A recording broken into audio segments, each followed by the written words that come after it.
to take on Donald Trump at Aretha Franklin's funeral. Then, this orange apparition had the nerve to say she worked for him. You lugubrious leech. You dopey doppelganger of deceit and deviance. You lethal liar. You dim-witted dictator. You foolish fascist. Now, that's the voice of a critic, but read this quote from Donald Trump's own chief of staff, allegedly saying he's unhinged, an idiot. It's pointless to convince him of anything. He's gone off the rails. We're in crazy town. I don't even know why any of us are here, John Kelly saying in the new Woodward book. This is the worst job I've ever had. Kelly denying that he ever said that today. Michael Eric Dyson, a Georgetown professor and the author of What Truth Sounds Like. I'll say on a personal note, the sound of you at that important memorial with so many leaders from the American community, from the African-American community, which is, of course, one community, was notable and striking. Your view of this theory we put forward, this thesis, since you are such a philosopher, that you and John Kelly, according to Bob Woodward, have a similar view of Donald Trump. This is our Hegelian moment. We have a thesis and an antithesis, and now we have a synthesis. Martin Luther King Jr. couldn't be prouder. This is remarkable. The reality is that those within the Beltway, those even within the Oval Office, have to maintain a certain decorum, a certain distance from the madness, because they must maintain and preserve business.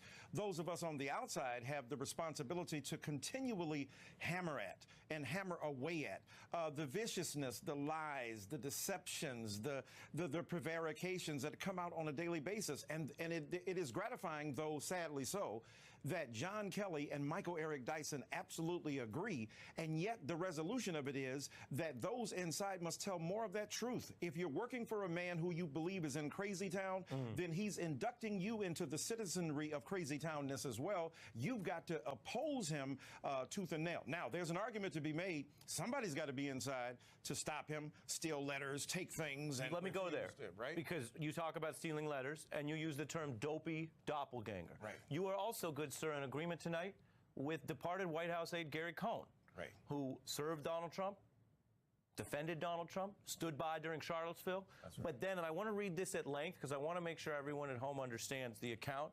Cohn, a Wall Street veteran, tried to tamp down Trump's strident nationalism on trade. Cohn stole a letter off Trump's desk the president was intending to sign to withdraw the U.S. from this South Korean trade agreement, and Cohn later told an associate he removed the letter, that's his word for stealing, to protect national security, and Trump didn't notice it was missing. Cohn made a similar pay to prevent Trump from pulling the U.S. out of NAFTA, something the president's long threatened to do. And in 2017, Trump was eager to withdraw and told White House aide Porter, why aren't we getting this done? Do your job. I want to do it. Under orders from the president, Porter drafted a notification letter withdrawing from NAFTA, but he and other advisors worried it could trigger an economic and foreign relations crisis. So Woodward recounts that Porter went to Cohn, who told him, quote, I can stop this. I'll just take the paper off his desk.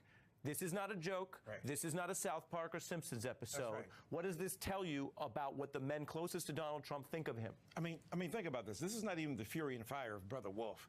This is Bob Woodward, the dean of American journalists, with empirical evidence, that which can be falsified or verified through the census, a piece of paper, a document, a data, a recording, an interview of men who have been willing to testify, whether on record or not, or at least by attribution or not, that this man is engaging in public policy and the presidency by tiddlywinks and jousting and adolescent shenanigans. This is astonishing, and all the more frightening that the president of the United States of America does this. And not only is it interesting and intriguing, and some would say illegal or immoral for Mr. Cohn to withdraw that letter, though some would agree with him, the more astonishing fact is Donald Trump didn't even know.